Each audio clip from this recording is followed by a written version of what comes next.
Hello and welcome to the overview video for Thrawn's Revenge 3.0 and Fall of the Republic 1.0. We're going to be talking about both of these Empire at War expanded mods here because we have some pretty major changes that are coming to both, and then over the next couple months I'm going to be doing individual videos talking about both mods as well as specific features coming to both mods. So this video should give a general idea of what we're going to be working on with the upcoming release, and then we'll get more into specifics later. The previous release of both mods included some pretty significant overhauls to the space tactical combat, where we rebalanced every unit, every projectile, redid the armor and damage systems in the mod. These upcoming releases, 1.0 and 3.0, will involve changes on the galactic level, the space tactical level, as well as the ground tactical level. On the galactic level, we're going to be working on fleshing out things like influence and other galactic government mechanics a lot more. We introduced influence in a relatively basic way so that people could get used to the idea that there were more galactic considerations to take into account as you're taking different planets. And this is something we're going to be expanding on with new things that affect influence and new things that influence affects. This will tie into government mechanics like the New Republic's existing election mechanic, with some other factors coming in for the New Republic specifically, but also new government mechanics for all playable factions are underway, including legitimacy for the Empire, some corporate stuff for the CSA, and we'll be continuing to add new government types for every faction we add, while trying to flesh out government types for the factions that are in the game.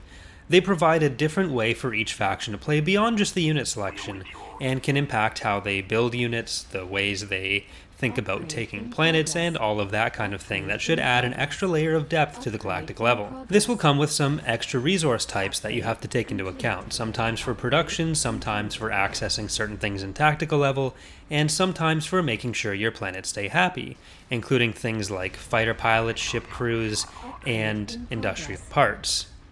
We'll have a full video on that specifically coming up pretty soon as we flesh out the mechanics a little bit more. Our broad goal with the galactic level, between things like this and things like additional story goals, which is something that we're also really working on in both mods. For example, we're hoping to have the Operation Nightfall mission ready for Fall of the Republic 1.0, and some other tactical level missions in Thrawn's Revenge, kind of similar to our Katana Fleet mission if you've played that in the Thrawn campaign, which we are hopefully going to be able to move into the progressive GCs and continue fleshing out more scripted missions like that.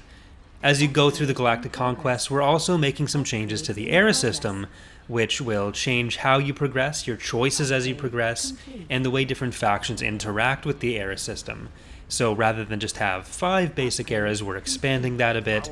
Some eras you'll be able to pass through entirely depending on how the Empire behaves. Some factions will be somewhat more disconnected from the era system, taking into account content from later periods, and some eras you'll be able to go through in different ways. For example, instead of always going from from Sate Pestage to Yasan Isard, you'll instead have the choice of going between Isard and the Central Committee of Grand Moffs.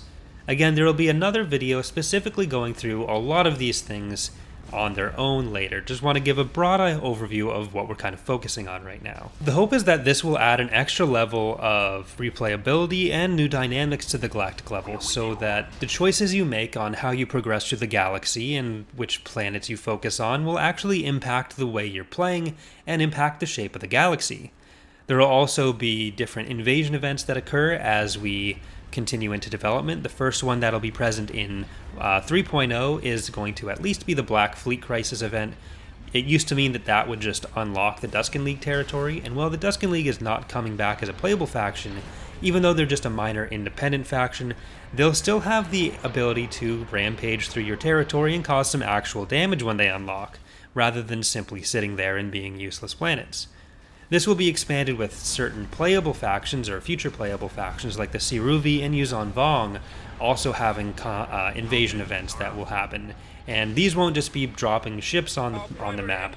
They'll often take into account different considerations of how far you progress, the overall state of the galaxy map. So much like kind of endgame crisis events in Stellaris or other cataclysmic events in other 4X games, they should help make it so that when you are conquering territory, it feels like you're building towards something rather than just whittling away at your enemies. Our goal between these galactic level government mechanics, influence, story events, is essentially to make it so that the game remains engaging for as long as possible. A lot of grand strategy games have it so that when you hit a certain point, it's clear you've won, but there's still a lot of territory to capture. And we want to make sure the game stays interesting for as long throughout that process as possible. Some economic changes we've made in the past has pushed back that point pretty far, and we want to keep doing that while making sure that we don't turn the game into just a slog. To that end, we're also going to be introducing some alternate victory conditions in certain situations, and we know there are some people who are completionists out there, so a lot of these will tend to just be voluntary. So if you would like to conquer every planet, you'll be free to do so. But if you would like to go with the alternate victory conditions, whatever they are that the map or the faction allows, maybe it's taking down certain other enemy leaders or planets, then that will typically be done in a way that it opens up the ability for you to declare victory once you've met those conditions. But if you don't want to declare victory, you're free to keep on capturing that territory. And again, these are things that apply to both Fall of the Republic and THRAWN'S Revenge, and we'll kind of show the specifics of those in their own videos. Another thing that's coming along with these story events is the historical battles menu, which some of you picked up on at the start of my last preview playthrough, which I do on these channels. So from the main menu, there is a button you'll be able to press which will take you into a menu of historical battles. So you'll be able to load into certain specific historical missions, which are going to be modified a bit from what may show up in Galactic Conquest, in order to just play those as kind of an instant action type thing. So hopefully that gives a decent idea of where we're going with the galactic level of everything. And now to get to the more tactical level. There are a lot of graphical changes that are happening. We've already redone over 20 models on top of any new content, which there is going to be quite a bit actually, including completely redone Golan models, which were some of the oldest ones, and completely redone shipyard models, which were also, I think, pretty much the same since our original release around 2010. It's been about that long since we've redone our graphical effects, so explosions and fire particles, so we've been doing a pass on those as well, and they look much better already. I already have the video recorded for some of these visual updates, so you guys will see that within a couple days. Now this is probably something that will take a few releases to fully tamp down, like anything else that's going to stay in development as long as the mod is, but it really should be a huge step in modernizing a lot of the visuals in the mod. Our main focus as far as tactical level goes, even though there is going to be a fair amount of space stuff done, is on ground. So we completely redid the armor and damage system in the previous releases, so a lot of the unit balance is more or less redone, but obviously there's still some balance changes we want to make. We're going to be doing some stuff to limit the effectiveness, or the availability at least, of A6 Juggernauts, which have just been stomping everything since the ground reworks. But we are also going to be working on implementing things like the field bases to Fall of the Republic, which are coming in from THRAWN'S Revenge, where they've already been available. We're going to be doing some changes to the victory condition, or extra victory conditions like the capture point, which were relatively successful but do require a lot more fleshing out than some other things. We'll probably introduce some other in-battle factors like that, but there are other far more important mechanical changes to how ground battles will function. One isn't really a mechanical change per se, but we are going through and removing all of the less good ground maps, because the maps are one of the biggest determining factors on how enjoyable ground battles are. Some of the maps in the mod were just way too old and way too large.